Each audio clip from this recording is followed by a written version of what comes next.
Hey guys, this is my review for Crash and the Boys Ice Challenge for the Nintendo Famicom, released only in Japan.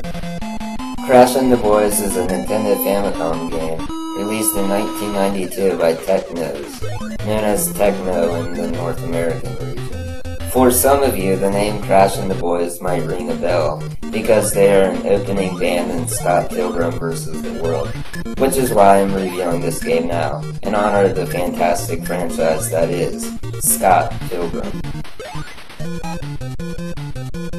So if you couldn't tell already, this is an ice hockey game for the Famicom system, and it plays very well, to be blunt with you.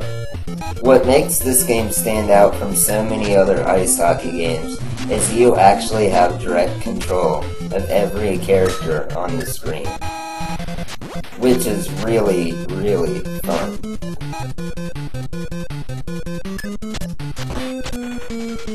As far as the game rules in terms of hockey, really you can do just about whatever you want as long as you don't hit somebody too many times, then you get a penalty. But really, it's no hold bars and go at it. This is a really fun street type hockey game that supports up to 4 players, which is really fantastic, especially for an NES game. Can't imagine how fun that would be.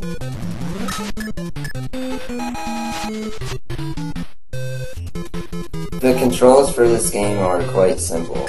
Use the directional pad to move your character. A is the pass, which I do not use very often at all in this video. I'll be quite frank with you guys. B is the shoot, and that's really it. There's not much to this game, and I like it that way. It's a really simple hockey game that brings the meaning of pick up and play. The controls for this game makes the gameplay really smooth, and it's a lot of fun to control. These are some of the best NES controls I've ever experienced. The only mode in this game is Championship mode, where you face off against harder and harder hockey teams. And this gameplay is from the first team you face off against, so that is why the CPUs do not seem very intelligent, because quite frankly, they're not. As you saw in the beginning of the video, before each period, you can switch out players, and each player has their specific skill set. I basically go with the standard way of dishing out players, but you can mix and match however you want, just like ice hockey on the NES.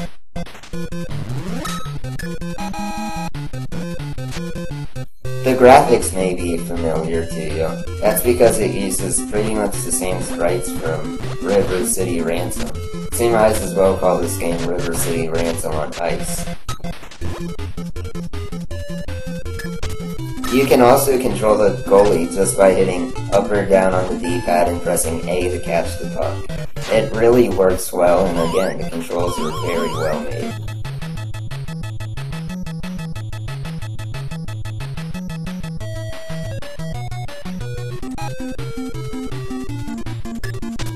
Crash and the Boys Ice Challenge plays like an arcade hockey game rather than a realistic hockey game, or at least from the time. And I'm glad they did it, because this is really a timeless classic.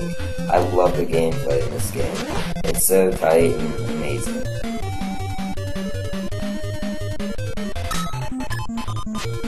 The only real shortcoming to this game is its limited soundtrack. I mean, it has like 2 or 3 songs, and they're really good songs, but once they repeat multiple times in a single hockey match, they kind of get a little dull and overplayed. Another thing that kind of bugs me about this game is how the penalties work, because to be quite honest with you, I don't know how exactly you go about getting a penalty. Yeah, sometimes I beat the other team into the ground and I don't get a penalty, and they just hit me right after I pass the puck and they get a penalty. So I really don't know how penalties work, but I'm sure it has some logical system.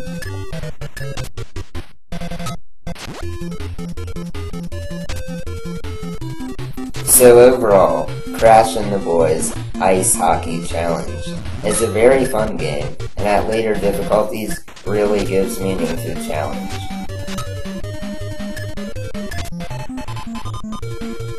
I give this game a solid 9 out of 10.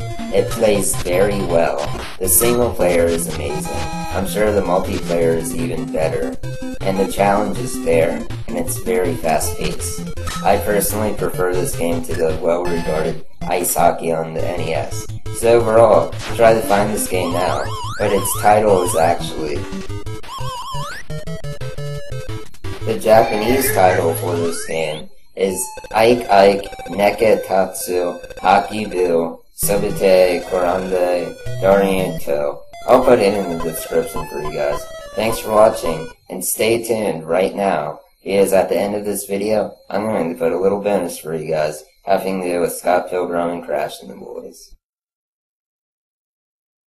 As you all may or may not know, Scott Pilgrim features various bands named after video games. One of the bands is obviously named Crash and the Boys. There is also another band in the book called Clash at Demon Head, which coincidentally is also an NES game published by Tecmo.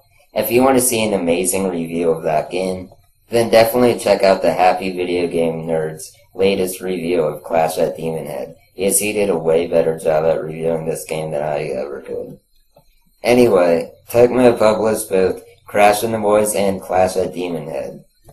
And do you all know what else Tecmo published? River City Ransom.